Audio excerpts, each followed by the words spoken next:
Hello guys, আজকে আমরা দেখো যাচ্ছি হচ্ছে একটা জায়গায়। তো কোন জায়গায় যাব তোমাদেরকে ওখানে গিয়ে দেখাবো যে আমরা কোন জায়গায় এসেছি, কিন্তু তার জন্য দেখতে হবে পুরো ভিডিওটা, ঠিক আছে?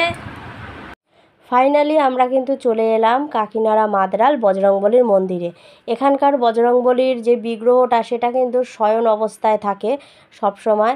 আমি এর আগেও একবার এসেছিলাম, তো আমি ফার্স্ট টাইম সেইবার দেখেছিলাম, দেখে আমি একটু অবাক হয়ে গেছিলাম যে এই রকম তো কোনো জায়গায় দেখিনি।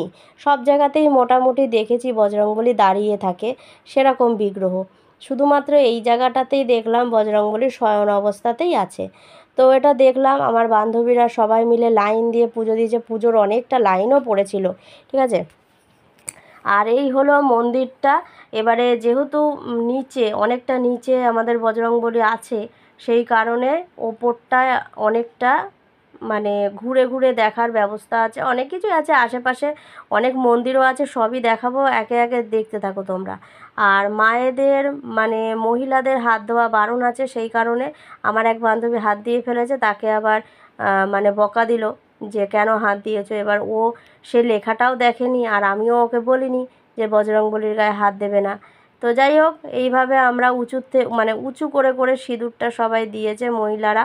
আর সেই সিঁদুর নিয়ে আমাদের সবার কপালে কপালে একটু একটু করে ওই ব্রাহ্মণ একটু একটু করে টিপ দিয়ে দিয়েছে। তারপরে পুজো টুজো দিয়ে দিয়ে এবারে ওখানে একটা দান বাক্স আছে, সেই দান বাক্সে তোমার যতটা সামর্থ্য ততটুকু ওখানে দেওয়ার ব্যবস্থা আছে। তুমি দিতেও পারো, নাও দিতে পারো, এরকমও ব্যবস্থা আছে। এবারে যেহেতু আমরা পুজো দিয়েছি, পুজো দিয়ে তো কিছু না কিছু তো দিতে হয়, তো সেই জন্য আমরা দক্ষিণা হিসাবে যে যেরকম পেরেছে ওই দান বাক্সে আমরা দিয়েছি, ঠিক আছে। তারপরে আমরা এই দিকে এসেছিলাম যে আমার ছেলের কপালে একটু টিপ দেবে, এই জন্য তো আমার ছেলের কপালে টিপ দিয়েছে। তারপরে আমাদের আবার বলল যে আপনারা বাইরে যান, এখানে বেশিক্ষণ দাঁড়াবেন না, এখানে মানে দাঁড়াবে আর কোথায়, জায়গা নেই, এই জন্য। তো যাই হোক, তারপরে আমরা বাইরের দিকে এসে ধূপ আর প্রদীপ এই মোমবাতি লাগাবো বলে একটা নির্দিষ্ট জায়গা আছে। এখন সব মন্দিরেই বাইরেই ধূপ আর প্রদীপ লাগাতে হয়, মন্দিরের ভেতরে কোনো রকম এগুলো মানে জ্বালানো বারণ আছে। তো সেই জন্য আমরা আমরা সব এখানে ধূপ আর লাগিয়ে প্রদীপ টদীপ দিয়ে আমরা এবারে যাচ্ছি কিন্তু গার্ডেনটার দিকে। তো ওদেরকে আমি ডাকছি, এবার ওরাও বিরক্ত হয়ে যাচ্ছে যে একবার আমাদের ডাকছো, একে করছো। এবারে আমি বললাম যে আমার সাথে সাথে চল, কারণ পাশে একটা বড় ঝিল আছে, এই জন্যই ভয় করছে, কারণ অনেক বন্ধুবান্ধব মিলেই তো ওরা এসেছে না, এই জন্য।